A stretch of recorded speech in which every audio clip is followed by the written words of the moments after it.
Hello everyone, welcome back to the channel. In this simple video, I'm gonna show you how to add beat in the CapCut app.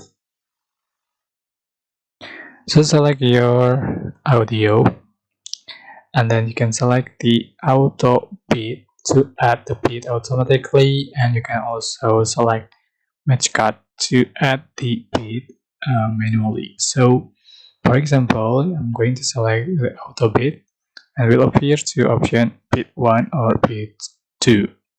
So you can select this one as you like, for example. So the beat automatically added, as you can see. Okay, I'm going to split the audio and remove unused. And you can see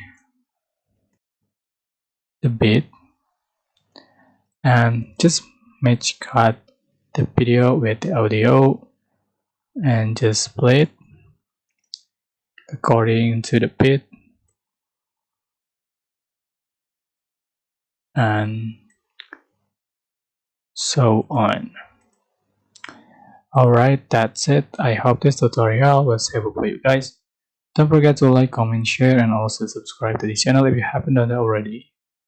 Thank you so much for watching.